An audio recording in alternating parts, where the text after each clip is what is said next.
Lights! Camera! Action! Welcome to California, the show business capital of the world. A twinkling dreamscape where stars soar to great heights and plummet to deadly lows. So are you a supernaturally curious travel enthusiast? Well, then you've come to the right place because I am the ghost tourist, and this is Hollywood. In this video, we'll count down the top 10 most haunted places that you can visit in Tinseltown. This city is layered with legends, tragedy, and the occasional phantom tap on the shoulder. So, let's take a walk through the shadows of the stars. Number 10, the Hollywood sign. This iconic landmark was erected in 1923, originally to advertise a new subdevelopment called Hollywood Land. But did you know it's also the location of one of Tinseltown's most iconic ghost stories? There's something eerie about the quiet around the Hollywood sign. The wind cuts sharper, the air holds still, and that's before you see the ghost. Perhaps the first tragic Hollywood blonde, Peg Entwistle, was a hopeful young actress who became more famous in death than in life. Hailing from Broadway and newly arrived in Los Angeles in 1932, after a series of personal and professional setbacks, Peg scaled the maintenance ladder to the top of the H and jumped. 2 days later, her body was found. Since then, hikers have reported seeing a woman in 1930s clothing pacing the trail. Some are overwhelmed by the smell of her gardenia perfume. Others say she stands dead still, staring into the distance, perhaps waiting for a second chance that will never come. The Hollywood sign casts a long shadow, especially at dusk. Number 9. TCL Chinese Theater, formerly known as Grauman's Chinese Theater. The most famous footprints and names in Hollywood are found outside the Chinese Theater, but the ones inside are colder. Built in 1927, this legendary movie palace has hosted numerous premieres and welcomed many celebrities. But late at night, projectionists have reported footsteps pacing the balcony, a shadow that glides, not walks, and cold spots that follow you from booth to stage. Over the years, audiences have witnessed the screen's velvet curtains violently shaking by themselves, or have felt ice-cold blasts or shoulder taps. And staff report strange sounds and the occasional unidentified shapes falling from the ceiling. Maybe the dead just want to see the show. Number 8, the Hollywood Forever Cemetery. This is no ordinary graveyard. Founded in 1899, Hollywood Forever Cemetery is the final resting place of cinema legends. Judy Garland, Mickey Rooney, Hattie McDaniels, Rudolph Valentino, and Burt Reynolds, to name only a few. It's also the gravesite of Florence Lawrence. She was a star of the silent movie era, known as the Biograph Girl. And she was tremendously popular until 1915, when she was disfigured by an on-set fire. She died in obscurity, and though millions knew her face, none knew her name. Some believe she still walks the paths from her grave to the nearby Paramount Studios. Security guards have seen blurry forms pass through walls and reported odd electrical malfunctions. Visitors have reported disembodied weeping and that sinking feeling of being watched. Even in death, some stars still know how to pull focus. Number 7. Paramount Studios. Just next door to the Hollywood Forever Cemetery, Paramount Studios has been producing films for over a century. But for this YouTube channel, it's what moves between the sets that grabs my attention. Many have seen specters crossing from the cemetery and onto the New York Street backlot. One particular spirit, a woman in white, has been seen walking straight through the shared wall and on to stage 29. But stage 19 is perhaps the most haunted. Lights flicker, crew members feel watched.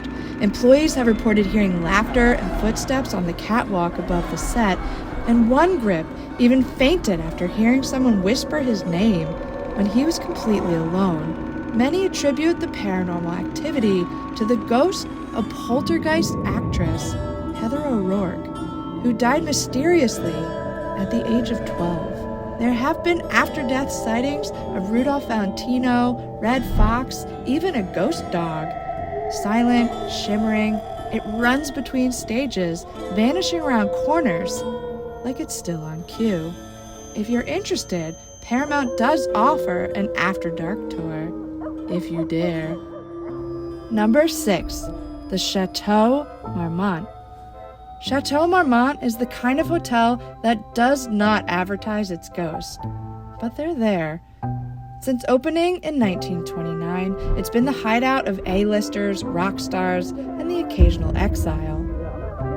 Famously, John Belushi died of a drug overdose in Bungalow 3 in 1982. Since then, guests have reported furniture moving by itself, lights flickering, and the sound of heavy breathing in the empty rooms. Perhaps the afterlife party never ends because Doors singer Jim Morrison and Led Zeppelin drummer John Bonham are also reported to haunt around. In the main building, a bellhop once entered a suite to find a typewriter clacking away. When he stepped closer, it stopped. Another staff member saw a man standing at the foot of a guest's bed. He blinked, and the man was gone. The chateau doesn't like to talk, but it remembers everything. Hey, are you enjoying the video? A quick reminder to like, comment, and subscribe to help me grow the channel. And also a huge thank you to all of my Patreon supporters. You guys are so amazing. I so greatly appreciate your encouragement, engagement, love, and support. And I hope that you enjoy your sweet Ghost Tourist mugs. And if you'd like one, consider becoming a Patreon supporter, where we also have all kinds of bonus content, travel itineraries, behind the scenes photos. So thanks for listening. Back to the video. Number 5, the Pantages Theater. If elegance could haunt, the Pantages Theater would be its cathedral. Built in 1930, the theater is known for its Art Deco beauty and its ghost stories. Once owned by the infamous film producer Howard Hughes, his ghost now lingers in the upper balcony. During a restoration in the year 2000, 2 workers quit after having similar experiences with an unknown entity. Both said that someone stood on the scaffolding over their shoulders, watching them work, and then disappeared. And staff report cold breezes in windowless rooms. And then there's the bathroom stall that locks itself every single time. Number 4, the Knickerbocker Hotel. This lackluster retirement home may not catch your eye, but in its heyday, it was the place to see and be seen. Though little of its former grandeur remains, you can still catch a glimpse of one of the original crystal chandeliers hung in the lobby. But if you dare to venture closer, be careful, because this chandelier has a reputation for people dropping dead beneath it. But on a lighter note, the Knickerbocker is said to be home to a ghost dog. Yes, another one. But this one likes to ride the elevator as he did in life, often pressing the buttons, whether you want him to or not. But the stories don't stop there. In 1962, renowned costume designer Irene Lenz leapt to her death from the 11th floor, and in the decades since, residents have reported seeing a red-haired woman leaning perilously out the window. But when help arrives, no one's in the room. In the 1930s, Bess Houdini conducted her final seance on the roof, but her Houdini never showed. Today, the building serves as a retirement home, but it seems some spirits find it hard to rest. Number 3. Some say tragedy is inevitable here, at Griffith Park because of the curse. Beneath the hiking trails, pony rides, and picnic spots lies one of the oldest curses in Los Angeles. It began in 1863 when this was the Rancho Los Feliz, owned by Don Antonio Feliz. He died of smallpox, and on his deathbed, his land was passed to, or some say stolen by, local politicians who cut his true heir, his niece, Dona Petronilla, out of the deal. Enraged, she turned to black magic and cursed the land. And it worked. Since then, a wide range of disasters has struck the subsequent owners of Griffith Park. Unexplained fires, freak accidents, untimely deaths, even a murder-suicide followed suit. Legend has it that the last owner, Griffith J. Griffith, the park's namesake, was once even invited to dine in hell by the ghost of Antonio Feliz himself, though most accounts claim it's Dona Petronilla who still roams the land. There are frightened, whispered tales. For instance, in the 1930s, a ranger found his horses dead in their stable, then saw a woman in black weeping by the gate. When he got closer, she vanished. To this day, true believers claim that the spirit of Dona Petronilla rides on horseback with glowing eyes, her black dress flowing behind her, laying eternal claim to the land that was once and always hers. Number 2, the Biltmore Hotel. A marvel of Spanish-Italian Renaissance architecture, since 1923, the Biltmore has hosted presidents, royalty, and murder victims. This is the last confirmed sighting of Elizabeth Short, better known as the Black Dahlia. She was last seen anxiously pacing the lobby in 1947, then later getting into a car. Days after, she was found brutally murdered in an empty lot. Her case is still unsolved to this day.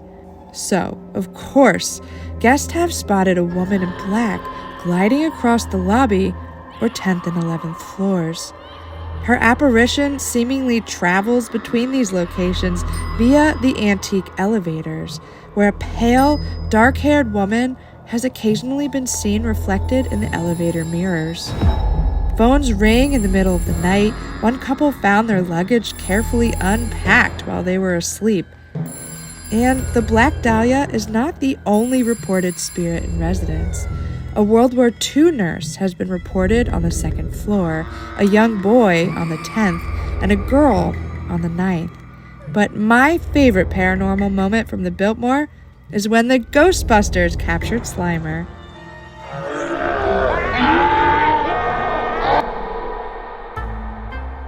And finally, number 1.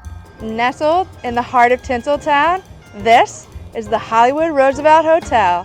This iconic landmark opened in 1927 to great fanfare, and in its heyday was a glamorous hotspot for celebrities and industry insiders. They say room 229 is chillier than the others. That's where Marilyn Monroe once lived during her early career. Though she died in her Brentwood home, Marilyn's ghost has reportedly checked back in to her favorite poolside suite. Right there. Imagine you've arrived and settled into your luxurious accommodations. You're getting ready to soak in some rays by the pool. You grab a hat, some sunglasses. You turn to check your reflection in the mirror, only to see Marilyn Monroe glancing back at you. I've got to say, it's not the most terrifying ghost I could conjure in my imagination, but apparently she shocked so many people by appearing in the cabana's full-length mirror that they had to move it out to the hallway. Marilyn's mirror. And Marilyn isn't alone. On the 9th floor, guests report trumpet music at all hours of the night with no source. Some say it's Montgomery Clift, who stayed here at the hotel while filming From Here to Eternity.